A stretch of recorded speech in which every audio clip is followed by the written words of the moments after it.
Hello, everyone. We're just going to give a few minutes for everyone to enter the Zoom, and then we'll start.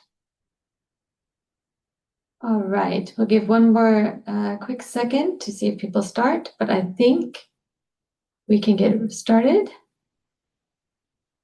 Yes, thank you, Kristen. Hello, everyone, and welcome to this first session of the EUGLOH Sustainable Development Weeks. We are thrilled to have you join us today. The Sustainability Development Weeks is a collaborative initiative that unites all EUGLOH universities to promote knowledge, dialogue, and action around sustainability. This campaign is aligned with the European Sustainable Development Week and reflects our shared commitment to the United Nations Sustainable Development Goals.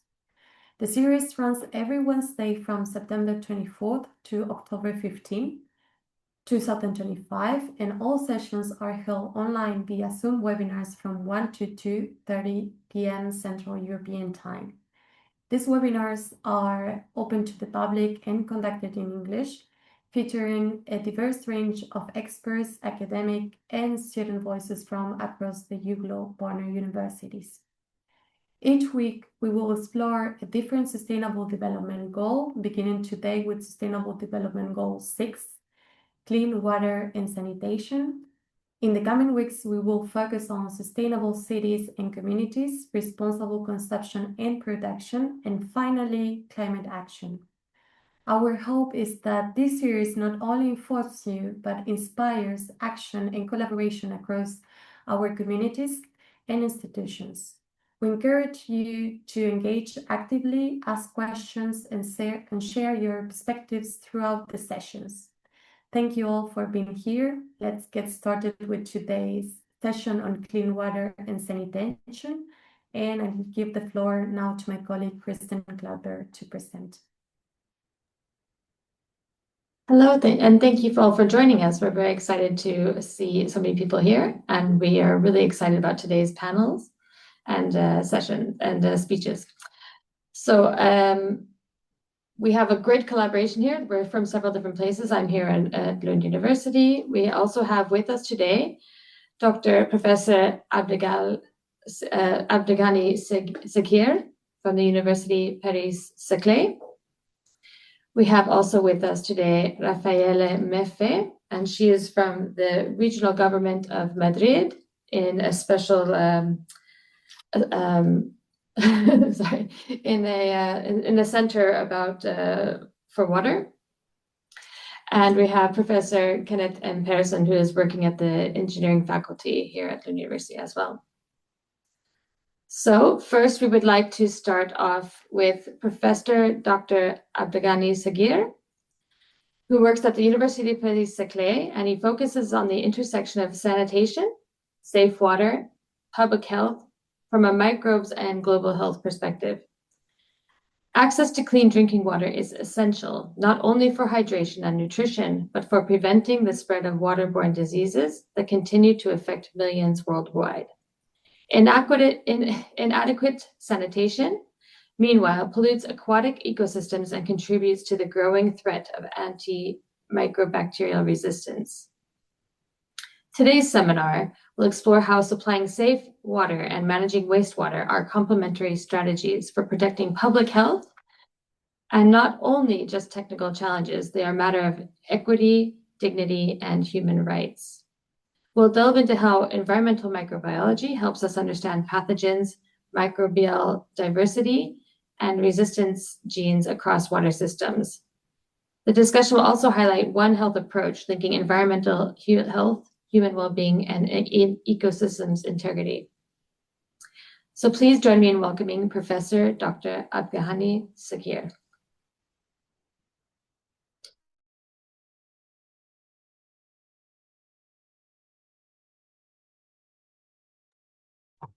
And thank you for inviting me to talk at this Sustainable Development Week, and to present also my work and my contribution to this Sustainable Week. And also I welcome my colleagues who will present their work at this occasion. So let's see.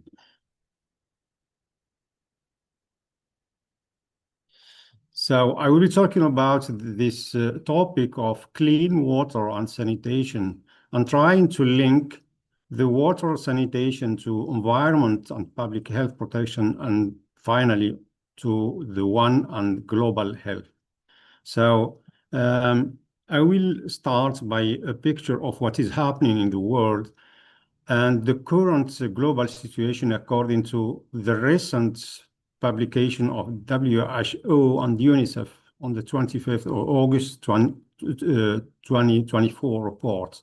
So the picture is really not good, since we have billions of people who are lacking safe drinking water, lacking safely managed sanitation, and we have billions of people still lack basic hygiene services at home. Although those conditions and those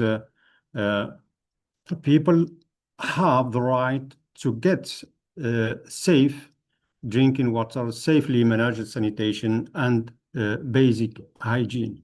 That's why 10 years before, exactly on the 25th of September 2015, the United Nations has adopted the 6th Sustainable Development Goal to get to everybody in the world, every nation, to have a clean water and sanitation available, to get this objective achievable by the year 2030.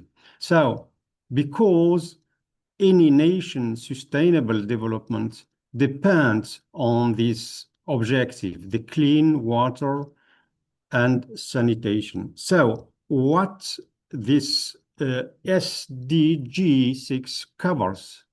The first one thing is that all people, all human beings should have free access and universal access to safe and affordable drinking water.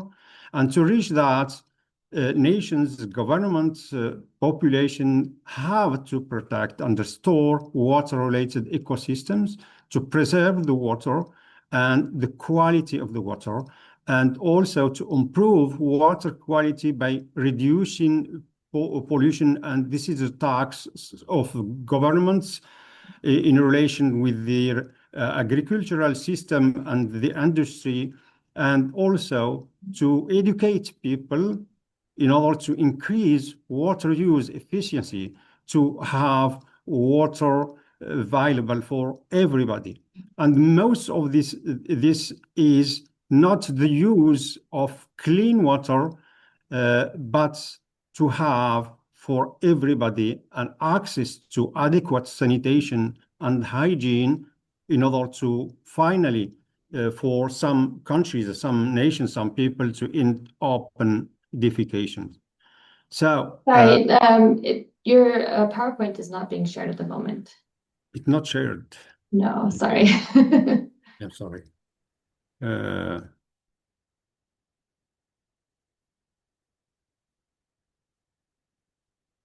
Okay.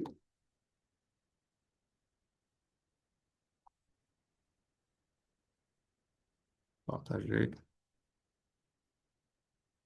Doesn't give me. Okay. Is it okay?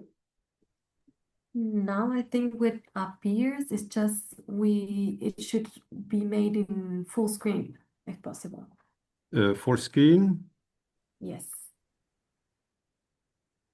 I'm trying. At the bottom. Is it okay? Yeah, perfect now. Thank you so much, Professor. Okay.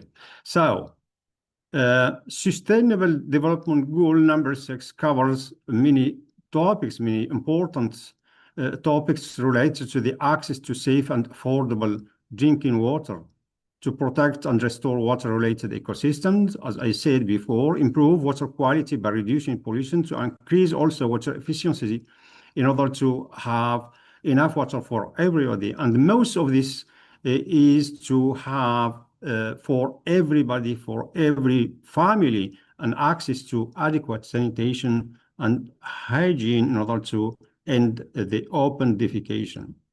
So adequate sanitation and hygiene, which will be really what I am presenting in this seminar, is not having or just having toilet. It is not enough. So people need to have accessibility to sanitation facilities, not be shared with the other household, and must be also located on premise. The hygienic use of those facilities, which must allow the safe disposal of any excreta of humans or animals, and they must also allow users to practice good hygiene, have a way to wash their hands with soap and water. The third parameter is to have all the nations, all people, all cities, everybody have the right to have an efficient and safe sewage treatment and disposal. That means we need to have safe management of human and animal excreta and to have a good treatment and disposal. Then this efficient and safe sewage treatment need to be well organized, well managed. So we need to have a separation for all wastewater treatment plants, a separation between sewage and the storm water, because in many occasions when we have rainfall, the waste is discharged in rivers and reach the fluvial ecosystem and ocean and seas. And the wastewater has to be treated in adequate sewage treatment plants. And these plants must be also organized and must have the possibility to the advanced treatment, not only treating the organic waste, but also having or has to be upgraded in order to treat with the highest technologies. So to adopt tertiary and quaternary treatments like filtration or ultrafiltration, reverse osmosis, and so on. And the sludge resulting and the solid waste resulting from this treatment must be safely disposed of. Unfortunately, in our world, we still have combined sewer systems and obsolete wastewater plants in many countries. And as you can see here in this table, even in the capitals, the big capitals of the world, like Paris, London, New York, Chicago, New Mexico, Dhaka, and so on. So combined sewer overflow remain really an active management issue. And we know that these combined sewer systems are failing to treat water adequately, especially when we have a big and important rainfall. So let's have now a kind of picture about what the wastewater is containing as chemical components, and also the microbiota, which is taking care or degrading those chemicals. So the main components of the wastewater are molecule, macromolecule, like sugar, proteins, and so on. It contain carbon, nitrogen, phosphorus. Wastewater contain degradable compound and non-biodegradable compounds, and also micropollutants, which are very difficult. Some of them, or the main importance of those micropollutants, are toxic, and they are numerous and not biodegraded easily by the microbiota within the wastewater treatment plants. So here in this table, we have the most frequently detected micropollutant in wastewater, like pharmaceuticals, antibiotics, beta blockers, and so on. So those micropollutants can, in some conditions, be degraded, but mostly are not degraded or moderately degraded. So it persists. So those micropollutants, most of them are persistent and they are not eliminated.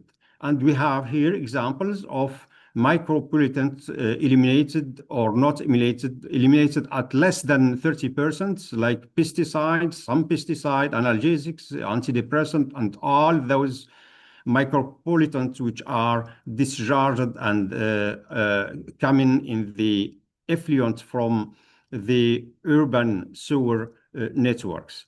And we have substances we cannot detect or quantify using our modern techniques. So those micropollutants are often toxic, carcinogenic, and endocrine disrupting effects.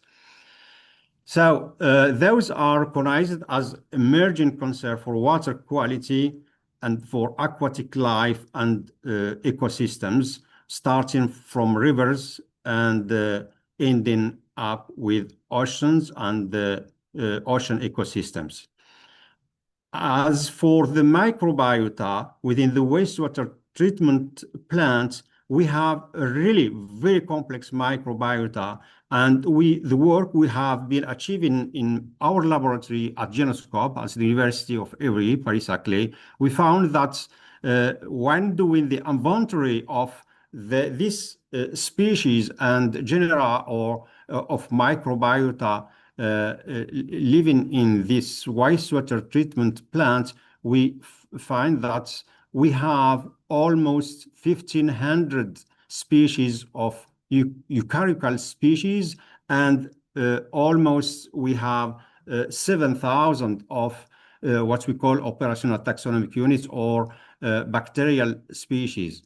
So eukaryotic and the prokaryotic microorganisms together, they contribute to the degradation of organic matter. They are using this waste as nutrients. However, this microbiota is very rich in pathogens, different kind of pathogens, protozoal pathogens or multicellular pathogens, parasites, and viral pathogen we are not talking about, or talking less than we have to talk, viral pathogens. And we have also those bacteria, those microorganisms are carrying multi-resistance genes for antibiotics and heavy metals. For this microbiota, we don't know a lot about, since we have detected cultivable microbes, characterized microbes, but most of these components of the microbiota are very important lineages at the high phylogenetic levels, like you have seen here, WW1, WW2, and we have another lineage, WWE3, WWE, that means wastewater of every. So we have been analyzing the wastewater of every wastewater treatment plant. We have many lineages within the archaeal domain of microbes, and most importantly, within the eukaryotic microorganism, especially within the fungi, we have been detecting a very big lineage, important lineage, which is called Cryptomycota, which is represented by a really few cultivated species, but molecular analysis we have been doing here in the laboratory shows that we have a very important diversity of this lineage within the fungi.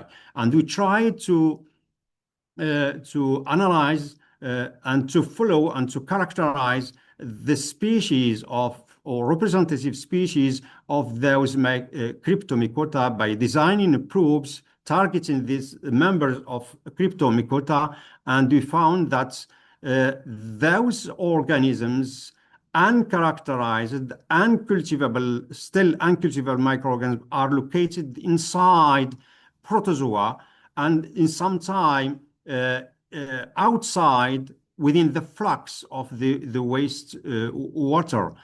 And some of them are parasiting what we call the rotifera, which is a multicellular organism which play a very important role as a grazing for bacteria and protozoa. So they are very important within the wastewater treatment and plants. So all those chemicals and this diversified microbiota end up by discharged within rivers. And here you have a picture of the pollution as example in the Mississippi River, which is known to be an example of polluted river among the 25 largest nitrogen polluters and other nutrient polluters in the world. So we have not only nitrogen pollution, but we have pollution with many other toxic compounds, like I mentioned before, micropollutants and phosphorus and so on. So most of world rivers are polluted by these nutrients, causing eutrophication. Here you have a picture of the Mississippi Delta eutrophication because of the rich content of the wastewater discharged from untreated wastewater within obsolete wastewater treatment plants. And here you have a green algae bloom in the Baltic Sea, which represent a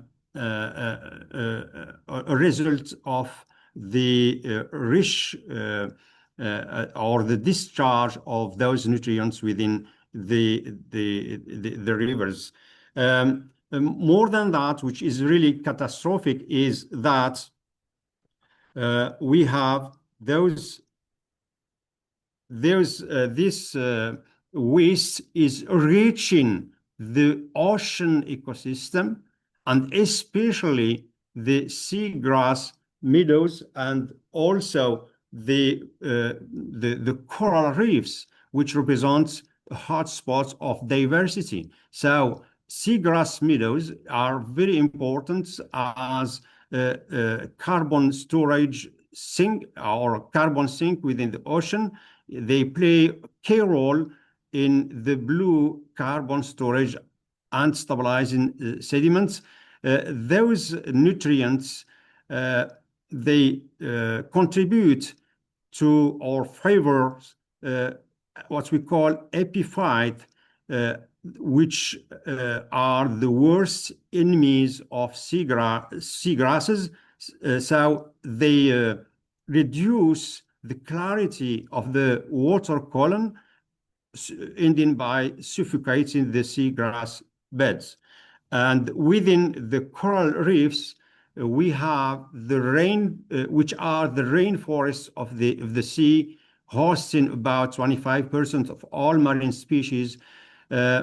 Beside the bleaching which is caused by the global warming, the waste which reach those ecosystems is worsening the conditions of these coral reefs. So once in this picture, as you can see, once the coral die and bleach, they kind of become completely overgrown by other organisms like algae and aquatic plants, whose growth is stimulated by the excess of nutrients reaching this ecosystem.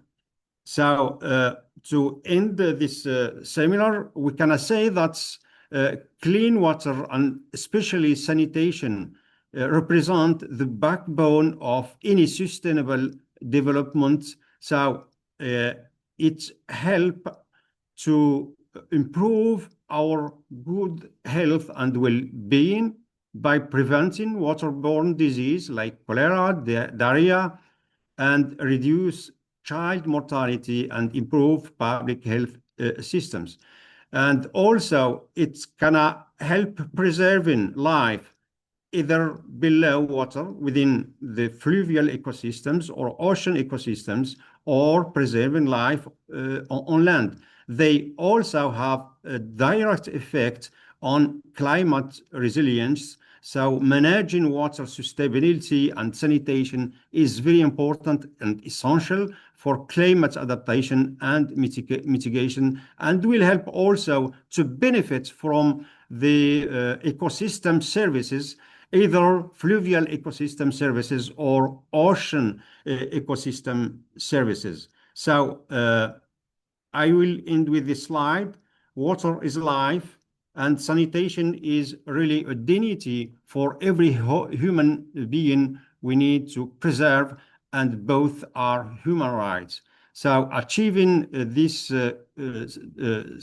Sustainable Development Goal number 6 require not only political will, but also innovation in terms of waste treatments, disposal before discharging our wastes within the natural ecosystems.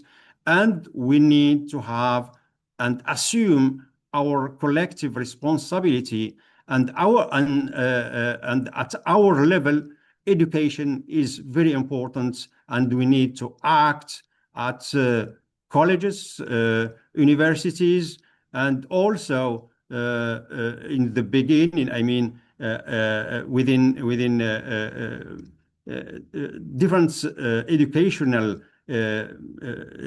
institution to try to send a message of for the students in order to make more awareness about this problem of sanitation and preserving our ecosystem through the preservation of water and clean water in order to have in all over the world to have a good development, sustainable development, and to move from a linear, what we call linear economy, to circular economy, and to ensure a big development for everybody. Thank you for your attendance, and thank you for, and I will very happy to have and answer any question you may have. Thank you so much. That was very fascinating. I mean, if I'm honest, I can't pretend I understand what all of those those things on your list were. But we do have a couple of questions. I'll take the first one that is up here on our Q&A. The question is, I didn't see microplastics among the list of substances which are detected. Is there a way to measure them? It is a bit of a buzz topic, but in your opinion, how bad is the problem compared to other substances? So, yes. So the problem of microplastic, nanoplastic is a general problem, either in the wastewater treatment plants or in rivers and in other ecosystems. So even in potable waters, water we have a problem of this pollutants. I mean, the nanoplastics and microplastics.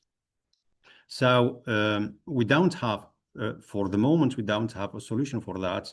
So I didn't talk about microplastic, but we have lots of other pollutants, and I cannot focus on one or two. So I give a general presentation about all the micropollutants, and nanoplastics, microplastics are among the micropollutants and should have really big attention. It's very important. And some of them are maybe endocrine disruptors and have very importance for our health. So we need to set up projects, research projects on these contaminants, beside the others also.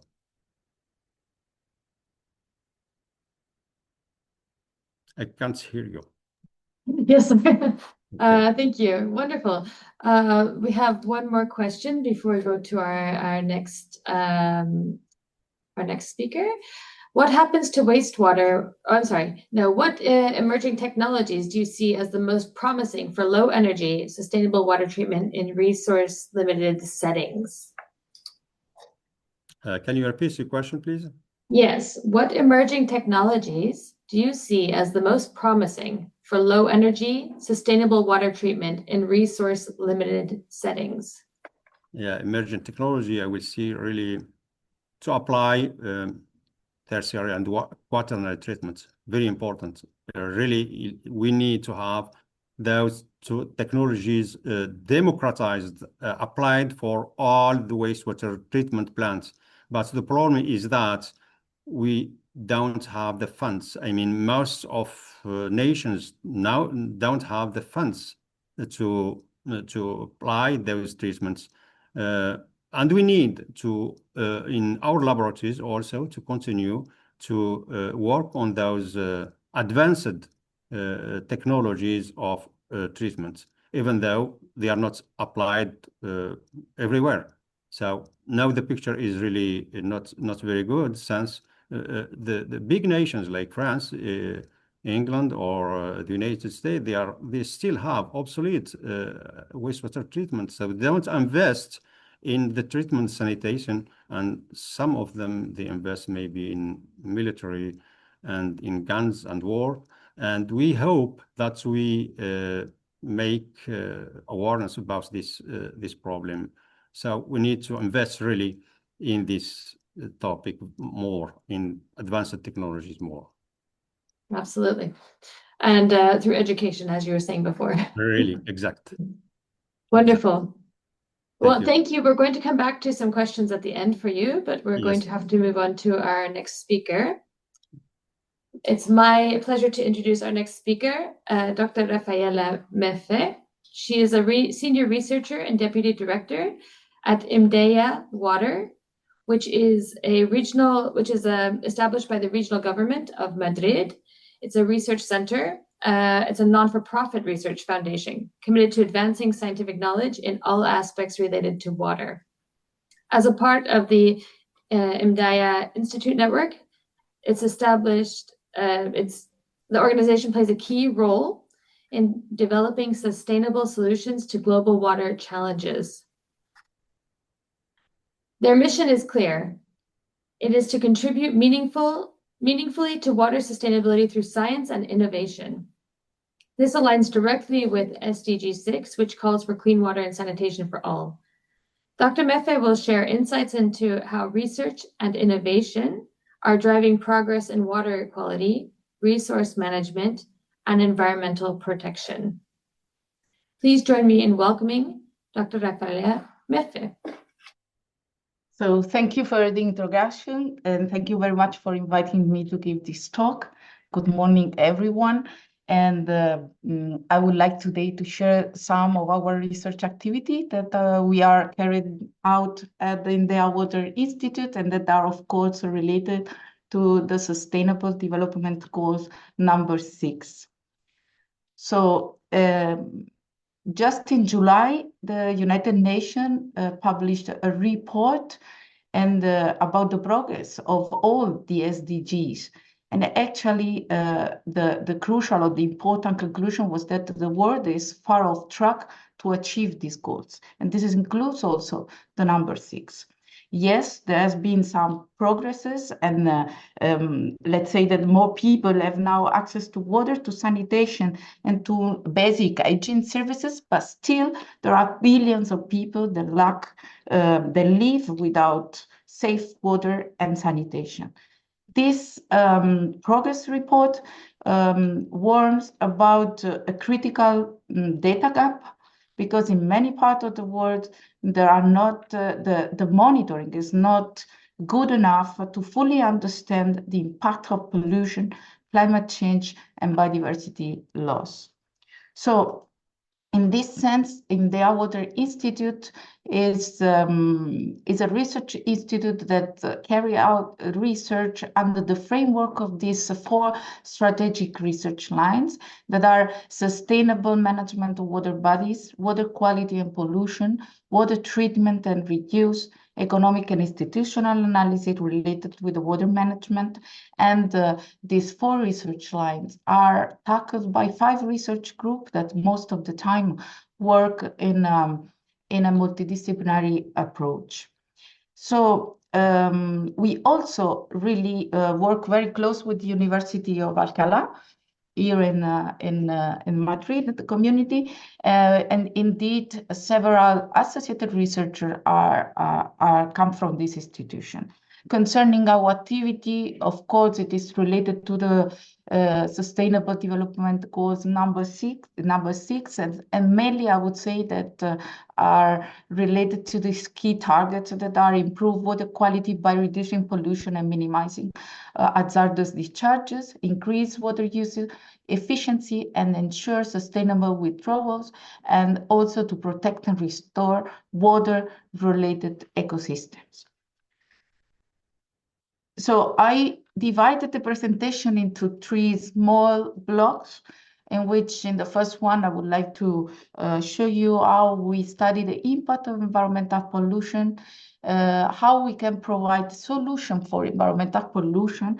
And I would like to also to end the presentation with 2 nature-based solutions that we promote to investigate to avoid the entrance of contaminants in the aquatic ecosystems. So let's start with the first part, and this is it's also connected to the previous questions about the many other contaminants. So I hope I can answer to also to again give some answer also to this question. Actually, contaminants can enter in the aquatic ecosystem through multiple routes. We can have wastewater effluents, we can have illegal waste disposals, agricultural practices, livestock practices, runoff from surface land, and so on. This situation is even exacerbated by the co-occurrence of climate change and increase of the demographic population. There is, of course, an health risk that derives from the introduction in the water resources and the food chain of undesirable compounds. And when I'm talking about undesirable compounds, I'm talking of, I have to talk about the so-called chemical universe. Right now, there are more than 290 million of unique chemical substances. And these substances, we use it in our daily life for production of materials and so on. So it is very likely that many of these contaminants can enter in the aquatic ecosystems. This large number really jeopardize pursuing a research strategy that is able to really go through these large chemical classes. So a prioritization strategy is really necessary to really drive the efforts of the research towards those contaminants that can be most threatful for the environment, through the environment from human, like the One Health approach suggests, and also to drive research towards those contaminants for which we don't have enough data to really assess if they are dangerous or not. So at the end, at the Indea Water, we work with standard contaminants like nutrients, nitrogen, phosphorus, heavy metals, and so on. But we also include in our research pharmaceutical with special attention to antibiotics and hormones. Another class of contaminants that it is a very hot topic right now in the research are the persistent, mobile, and toxic substances. We work with antibiotic-resistant genes and bacteria, with micro-nanoplastic that were commented before, with plastic additive associated to this micro-nanoplastic, and we also work with cyanotoxins. When we select compounds to work with, we also take into account, of course, European initiatives and laws, such as the priority substances list, the watch list, the European Commission proposal for environmental quality standards in surface and groundwater, and so on. So in the agricultural scenario, we actually apply the global approach of source, pathways, and receptor to track the occurrence and the propagation and the health risk associated with the occurrence of contaminant, with the presence of contaminant in the environment. This is it is very important, because if we use contaminated water then to grow our food, then it is very likely that contaminants can enter in the food or in the drinking water, because they infiltrate toward the groundwater. So this is what we do at the agricultural scenario, but we also work in the natural environments that are strategic for water supply. For example, here we work with cyanobacteria blooms. This is a problem that is already extended worldwide. The increasing the frequency and duration of the blooms are increasing due to the climate change, and the problem of cyanobacteria blooms are that they produce microcystids that are toxic to humans, and the World Health Organization guidelines set a provisional limit of 1 microgram per liter in drinking water. And concerning also natural environment included in protected areas, such as, for example, the Spanish National Park, we studied the release of contaminants, in this case, for example, the release of tire particles, the impact that these particles have on the aquatic ecosystem associated to the rivers of these national parks. We do this in the field, but also taking advantages of the infrastructure that we have available at the Indea Water to conduct mesocost studies under very realistic conditions. When it comes to provide the solution in this same context that I just showed to you, in the agricultural scenario, for example, we perform a study on biodegradation capability of soil microorganisms toward selected contaminants. And the results say that we detected 48 microbial strains that are potentially capable of degrading hormone pharmaceuticals, and also an ultra-short chain PFAS, which is very, very important, because this short chain PFAS is very persistent to the wastewater treatment, the conventional treatment, and it has been described in the environment only in a semi-quantitative way because of the analytical efforts and challenging in detecting in complex matrices, and we could overcome these problems. In natural environments, so for the cyanobacteria blooms, our researcher isolated toxin degrading bacteria, so bacteria that are able to degrade microcystins from the water. And a patent was published that described the methods for degrading microcystins in an aqueous medium, and ongoing research is now focused on use these toxin degraded bacteria in filter beds to treat water. Concerning national park research project, this is a project that is younger than the other, let's say, and that the next year we are planning to design filter beds with geomaterial to mitigate the runoff of contaminants and avoid that these contaminants can enter in the aquatic ecosystem. And this is my last slide. I would like to end the presentation with also two nature-based solutions that we are investigated and promoting in their order. Actually, to really avoid that contaminant can reach the aquatic ecosystems. I mean, due to technical and economic limitation of small municipalities, of scattered population, isolated building, conventional wastewater treatment are really difficult to apply. So what we try to offer, we try to study and investigate alternatives. And one of these alternatives are vegetation filtering.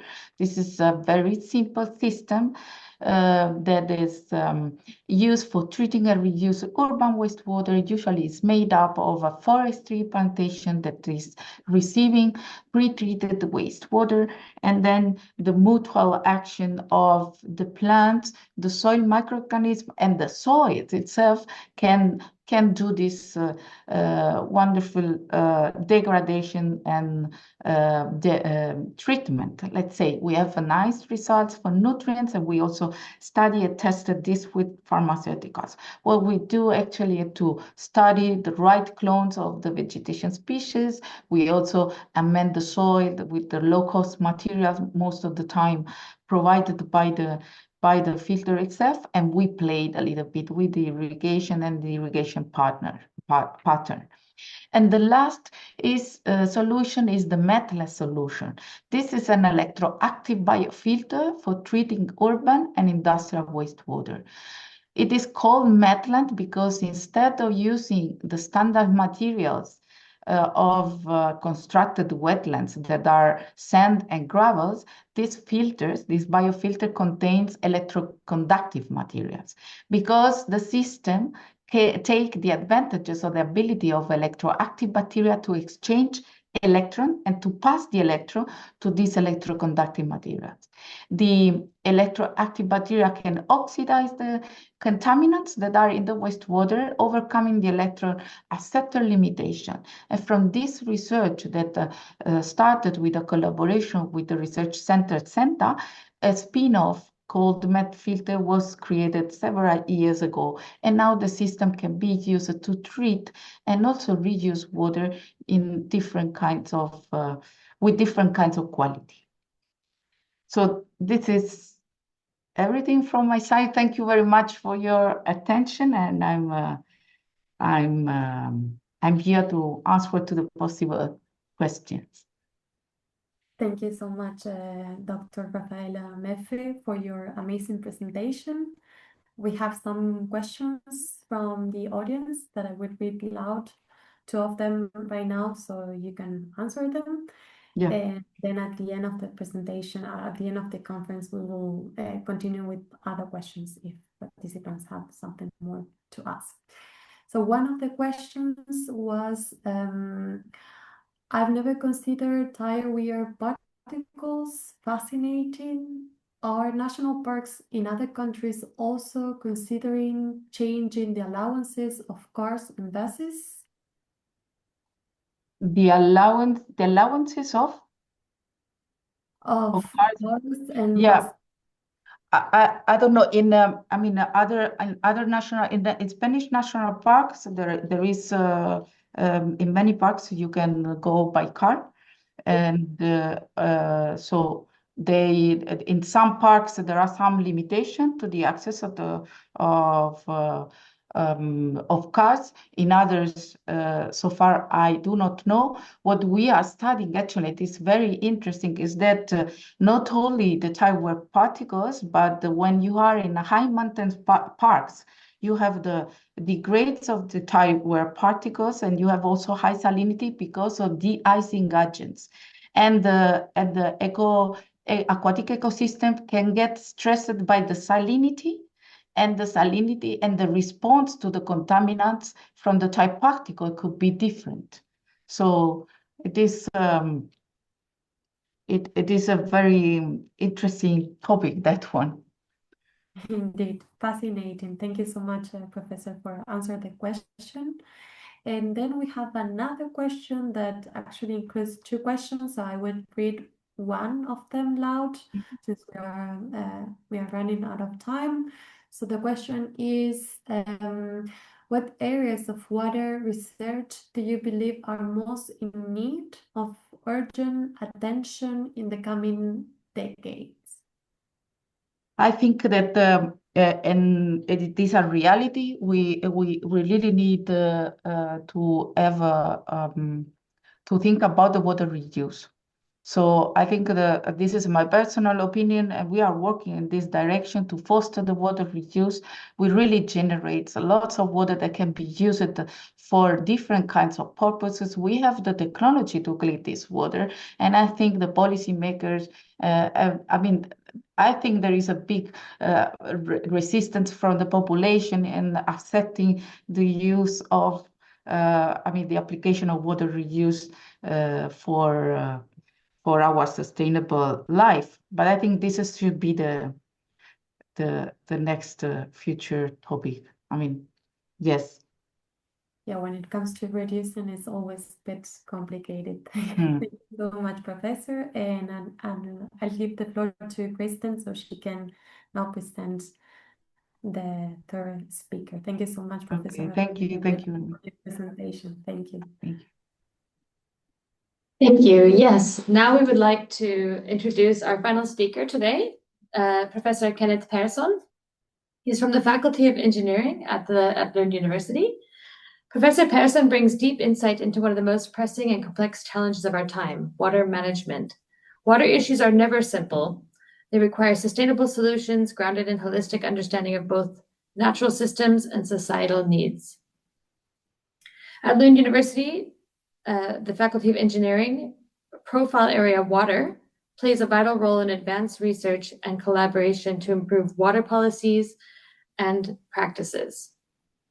Whether through innovative technologies, reducing environmental impact, or expanding knowledge about water in society, this work is shaping the future of water governance.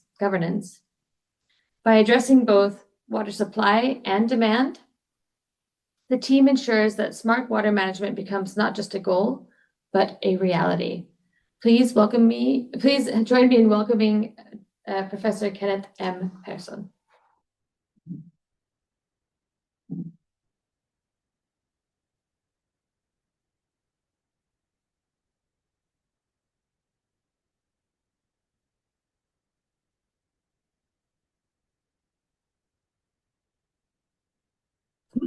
Thank you so much, Kristen, and thank you for joining. I will share my presentation, which is about the work that we are doing at Lund University on water studies. The university is pretty big, and we have a fantastic base in the competence of the students and the researchers, meaning that we think we can do a lot, which also we can show in practice by annual production of active research students, PhDs and graduates every year, and a substantial production of publications. Just looking into the number of papers that focus on water in aspects of engineering solutions, we publish around 300 to 400 papers per year, meaning that we bring a lot of new knowledge to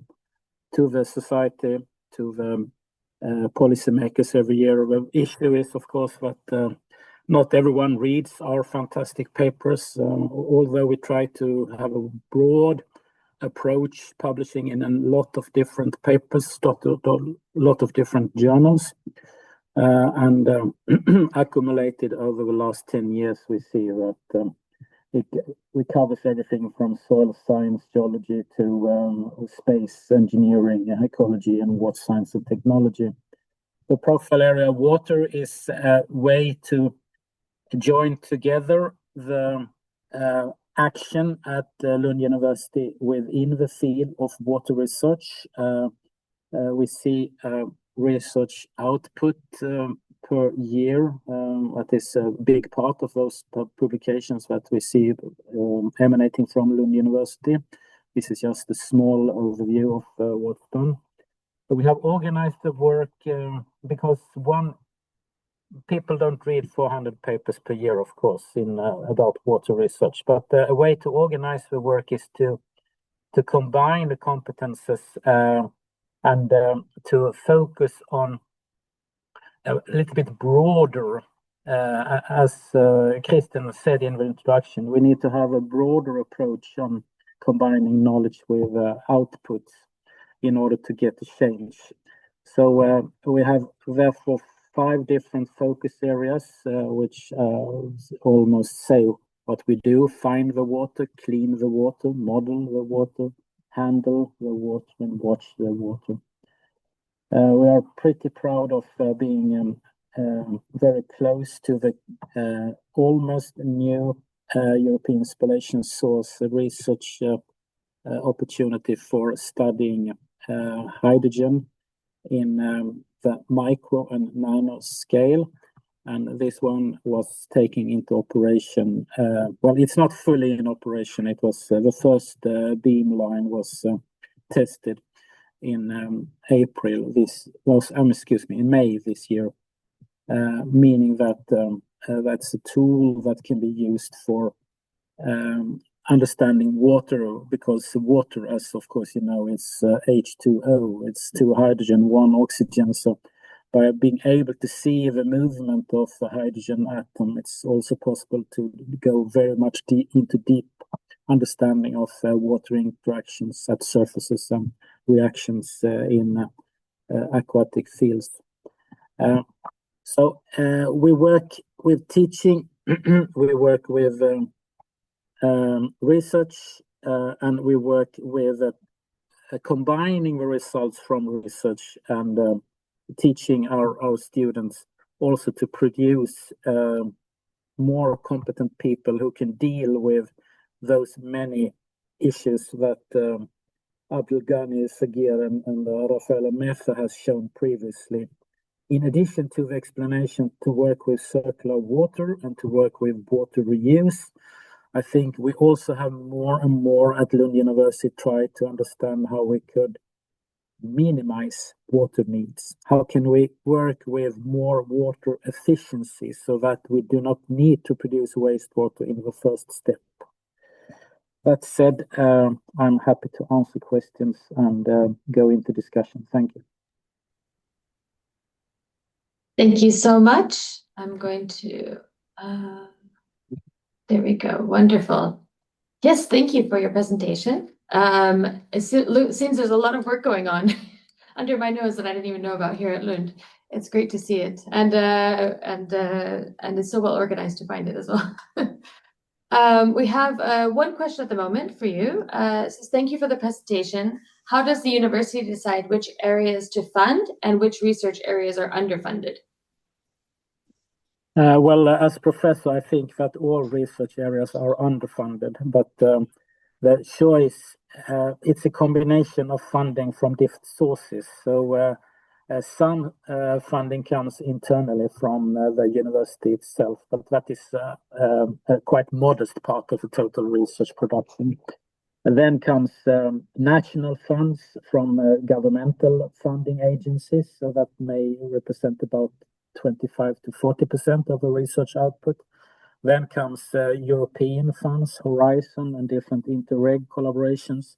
That represents maybe something between 15 and 25% of the research. And then comes different private and small public participants, like the water utilities, different donors. We have collaboration from the Swedish International Development Agency, SIDA.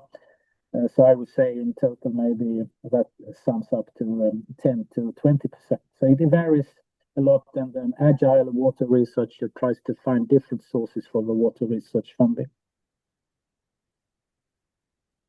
Great. Yes, there's a lot of different players then, but hopefully all mean well. Yes, we have one more question. How important is integrating water supply and demand management in creating sustainable water systems?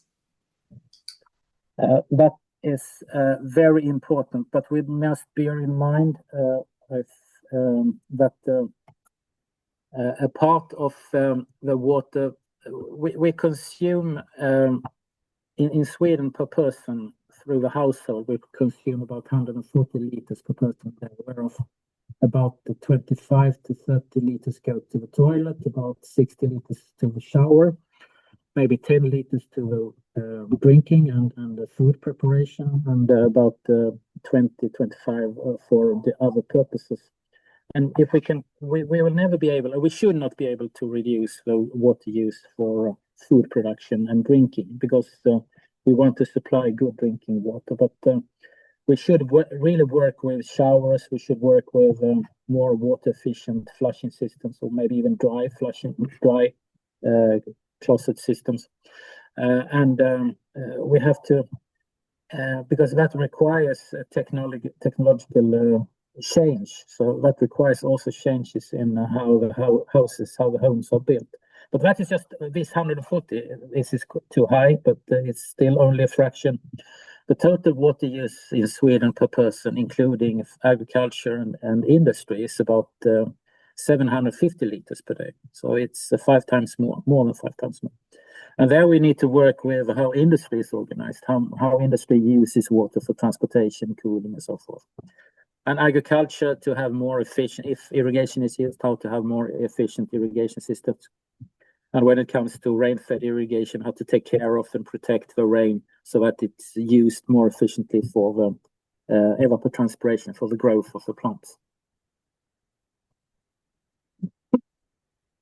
Yeah, so industry takes a lot more than I think maybe most people realize. It's more than I realized it, for sure. Then I think what we'll do now is we would like to welcome all the panelists back. And we have several different questions left from specific presenters, but we also have, of course, some that I believe we can pose to all of you. So if we take, for example, this, someone wrote in the first presentation, can we consider the pollution of water as a crime against humanity and life by extension? I think I'm curious what you all think about this. If we start with you, Raffaella, what do you think about this idea? I mean, I think this is more like a political thinking, let's say. I would not go in this direction actually, but of course we have to.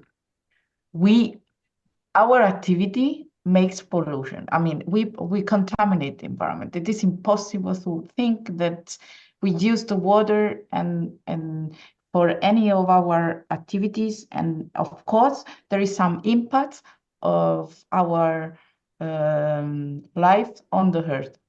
So the thing is to minimize this impact, to really drive research on provide the best treatment. But so far, I have told you, we have billions of substances, and thinking that we really treat these substances all at once is something that it's not really realistic. So I don't know if I asked for, but we cannot avoid pollution. Actually, I believe we have to mitigate the problem and make a good use of water. Yes. Would either of you, Kenneth or Adegani, would either of you like to also comment on this idea? It sounds very political. Well, if I may very shortly, I think it's a very good question. I think the answer is always more complex than the question. And I'm not sure that we should blame all human beings for being criminals by living, but definitely we can, by making intelligent choices, and also as we have talked about, all three of us, in circular water or the water reuse aspect, to make sure that water can be reused again and again, as it is as really happens in nature. So avoiding any waste of water, avoiding overconsumption of water, and also look into do we really need to add these chemicals to the water that we use in households or in industry? Mm. Yes, I think you're muted.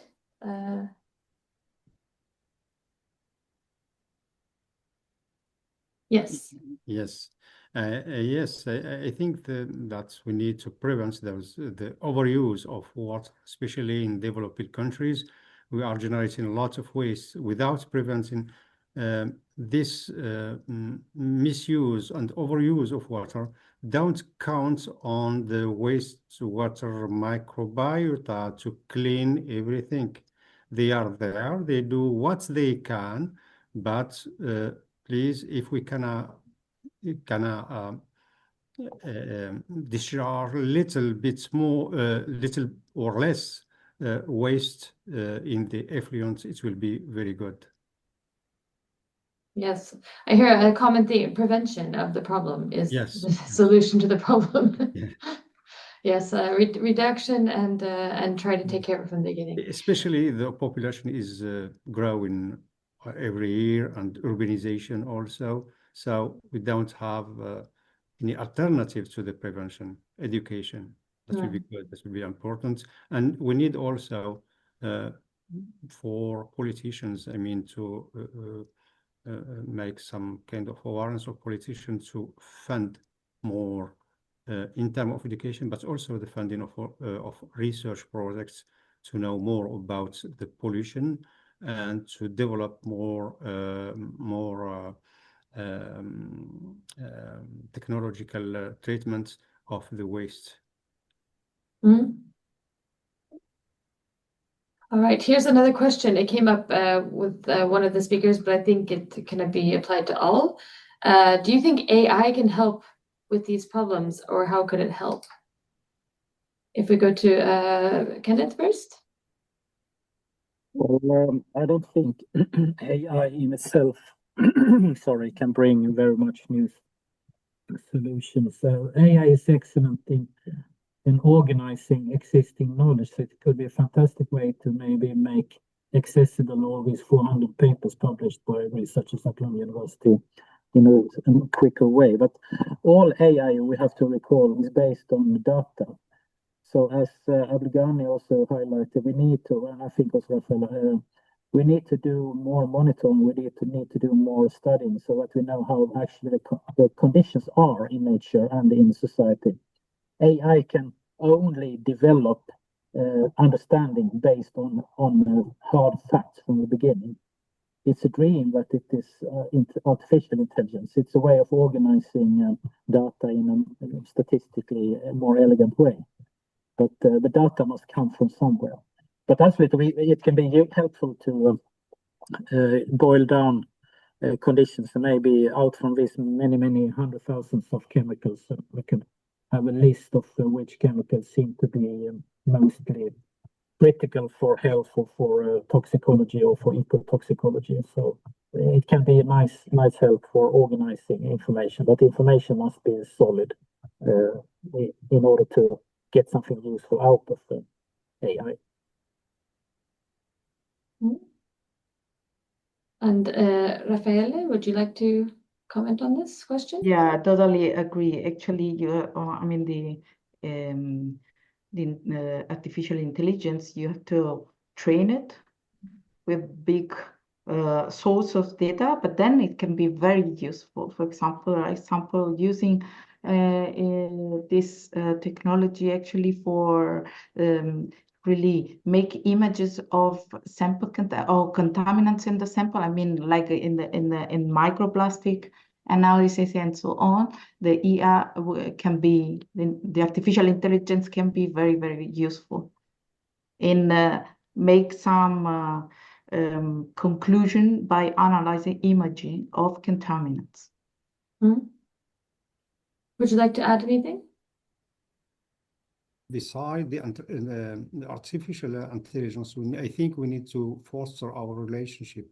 I mean, the institutes, the centers treating water and what is in relation with water, we should foster our collaboration and interaction more, and need realistically we can take over the artificial intelligence.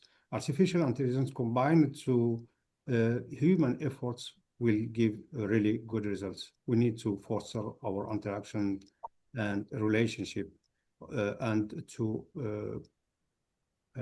make an agreement on to agree on the big problems of water and treatment of water and protection of water, and work together on really big projects and not to stay isolated. Every team is working in a small problem, and it is not really efficient for solving all the problems we are facing regarding the water and the protection and the treatment of wastewater. Thank you so much. We have a couple more questions here. Treating wastewater becomes incrementally difficult the further away there is between the source and the treatment. I have the impression that the focus is on large, extensive, and expensive technologies. But what about small, locally adaptable solutions? What is in the pipelines? That's a good play on words. Would you like to start, Abdelghani? Yes, I don't think that it's gonna be really the solution. It's gonna be implemented very easily. So we need instead gather our efforts and work on setting up really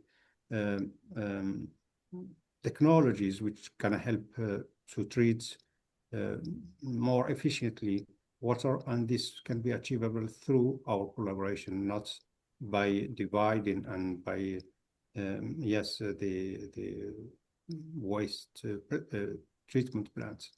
We think to stay with the configuration, what we have, and just to work together in order to solve all the problems.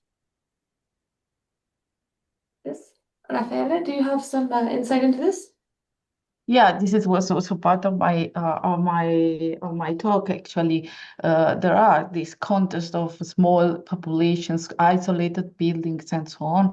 So I think nature-based solution can really help in this to achieve this, because the implementation of conventional wastewater treatment are really difficult in this case.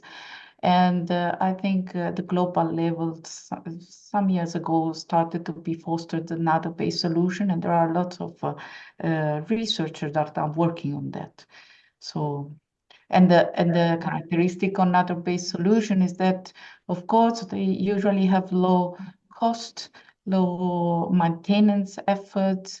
They should be quite easy to be applied. There is some, there are also some discussion about that, because usually natural-based solution, when you really don't do an infrastructure like a hard infrastructure, and it only relies on the nature, then it can be that they cannot provide treatment at all the time with the same efficiency. So there is this inconvenience, and I take also a little bit, because in the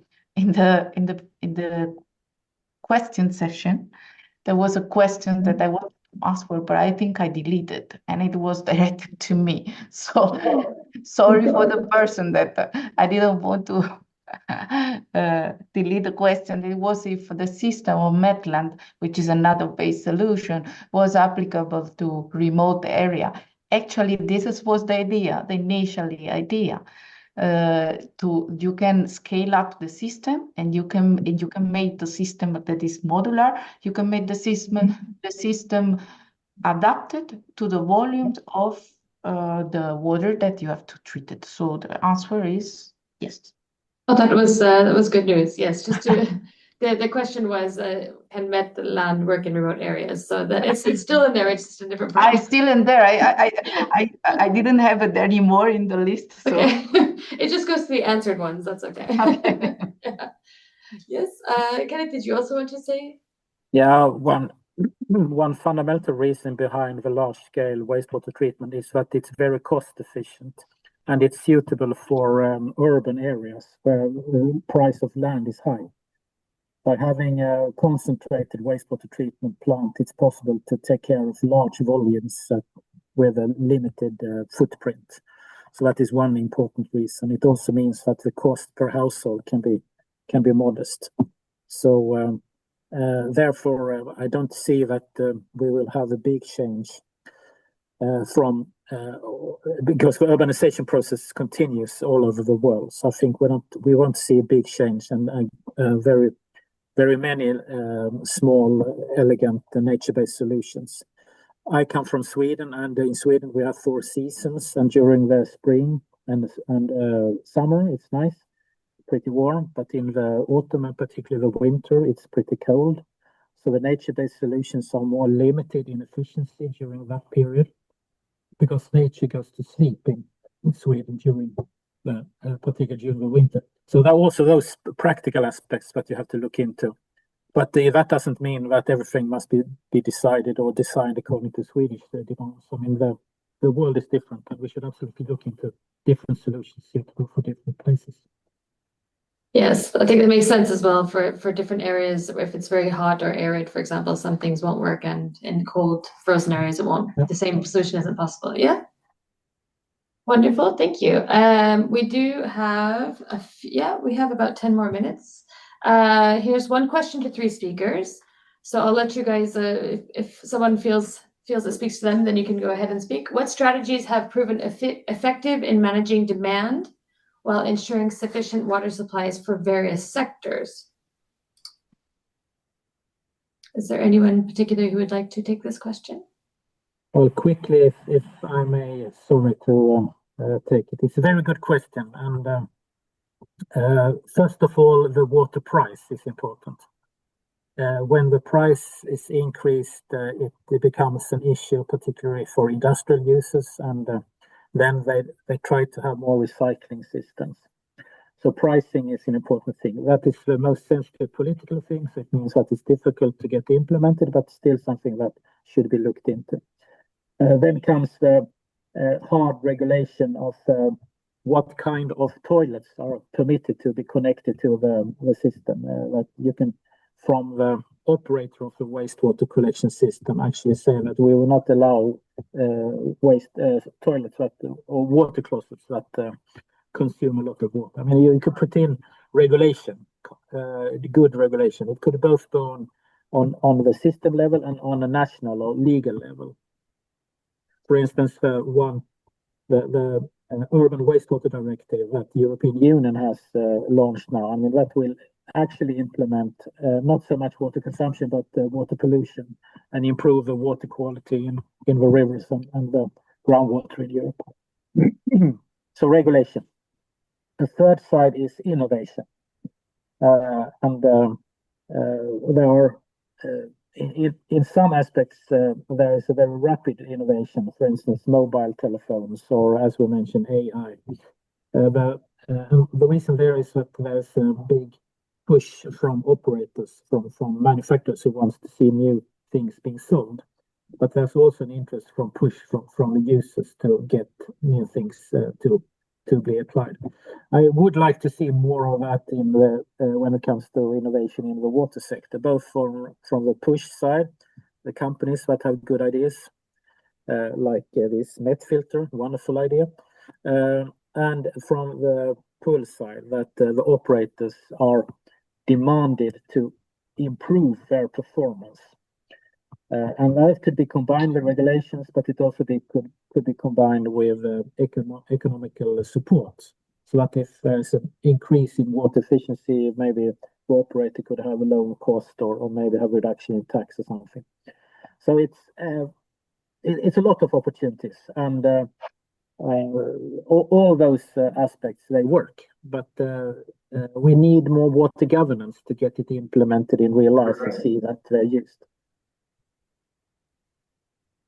Which means it has to become a priority for the politics and the government as well. Yes. Did anyone else want to reflect on that question? Effective management of demand?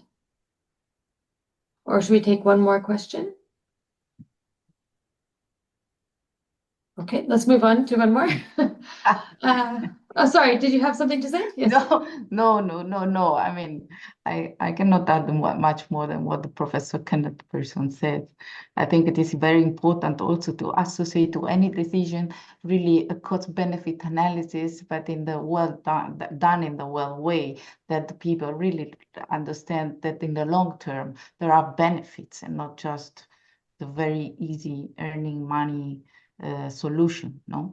So, and take into account the environmental aspect and all the ecosystem services and so on, that they really may have an importance in the benefits. So, absolutely, that to make it worth their while. Yes, and I think it goes back to what Gandhi said about education. It's all about educating, and it's a lot about. That's what we're doing here. exactly. Oh, you're muted. I'm sorry. No.